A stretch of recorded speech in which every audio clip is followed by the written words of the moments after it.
Welcome to Zwide Media. If you're new to this channel, please subscribe. Don't forget to like, comment and share. Here's a new video for today. Enjoy. Sanibonani nginibingelele ngiphinde nginamule kuphinda kuphi lani bulo khona le video mangoqala usijonele likhasi ngiyakwamule igama lami usibonga konke wakandwande mawuthanda ke ungangibiza intatheli ka YouTube hey bafethu kumnandi eMzansi izinto ziyenzeka la eMzansi mawungahlala eMzansi ke awukuvakashe nje uzobona ukuthi kwenzakalani ezweni lethu engizokhuluma ngazo ke namhlanje ngizokhuluma ke ngobonga Dladla kanye noKhuzani Mpungose ubonga Dladla ke uSiphongulisho oyi technical producer yoKhozi FM kanti ke abantu abaningi basale bebambe ongezansi futhi bemangele ngesenzo ke esithe esenziwa uKhuzani Mpungose so uKhuzani ke bekusuku la Siphongo lokuzalwa usukwini la izolo waseke naye ethatha lelo thuba ukumfisela ke usuku lokuzalwa oluhle ubese hamba ke epage lakhe lika Facebook wasebhala ipost efundeka kanje uthe happy birthday baby ukhule uze ube mdala ngiyethemba ukuthi lo suku lusho lukhulu kuwena kanti ke njengoba siphila ngomdali ke uze ungakhohlwa ukuthandaza ukuze agcine ngaso sonke isikhathi kanti ke abantu abaningi basaleke bemangela ukuthi hawu kwenzakalani indoda yayisibiza enye futhi insizwa ngobaby iyona ke into ebamangazile iyona post futhi ethe osukwini la izolo ke ya trenda kakhulu ke abantu bathatha ama screenshot ke beyishare ke sebesho okuningi okuhlukahlukene ngaye uKhuzani abanye bebengasamthembi ke nanokuthi ke uKhuzani uphelele njengoba bebesho ukuthi ke okusho ukuthi njengoba engaphumele obala egane kungakho ubesaba ukuphumela ubala uthandana nabantu bobulili obufana nobakhe kanti ke angazi mina angazi ngiyasho futhi ukuthi angazi kodwa ke ipost ke ethe yadeda abaningi iyona le post yoKhuzani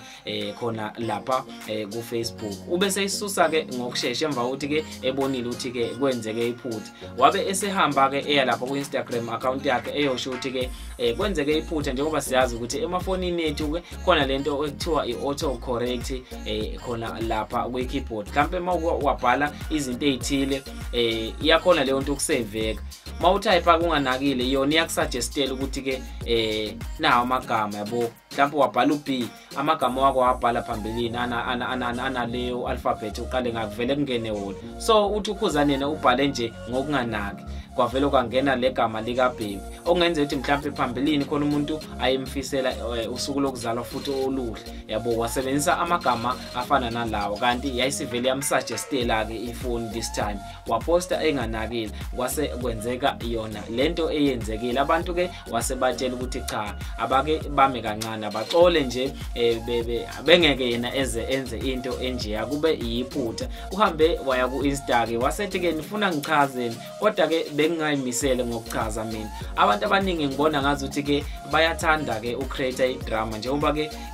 ngiyabona le post le iyahamba impela waseyachaza ukuthi ke iyona autocorrect into yenzeke laphana kodwa ubengafuni ukuyiphendulela ubefuna nje ukuthula kodwa ke abanye bamsola ukuthi ngazuthi into nje ayenze ngebomu umfoka Khuba njengoba befuna nje ukuyitrendela osukwini la izolo njengoba ke emva kwaleyo post ubesefaka enye esho ukuthi ke ufaka ipost yengane yomfana wasethi ke awuhlale la mfana wami shuthi lengane ibiphethe ifoni yabo esithombeni iphethe ifoni wathi awuhlalela mfana wami ucofa ubuku babakho etrend so kungenzeka ukuthi mhlambe nje uKhuzani into ayenze ngamabomu le just ukuthatha iattention yabantu atrend njengoba siyazi ukuthi ke baningi ke abantu abenza izinto ezithile becreate izikandala ezithile ukuze ke betrende ngazo kodwa ke ubese iphendulela ukuthi cha ubengaqondile ukutrend kwenzeke iphutha kwaba iautocorrect ethe iyatype into yena bengaqondile kuyitype kodwa ke akekho lapho kanti ke ake ngizwe mina kwi comment section ukuthi wena luthini uvo lakho ngale ndaba eyehlele uKhuzani njengoba abalandeli ke bebengasamthembi neze uKhuzani ukuthi ayi asamqondi ke kahle uKhuzani mayibhala izinto ezikanje ngomunye umuntu wesilisa kanti ke le ndaba asivele siqede khona lapha kwi comment section mina ngintathele ka YouTube sengiphuma kanje ngicela ukuthi ke uphinde ungibambe evidweni elandelayo.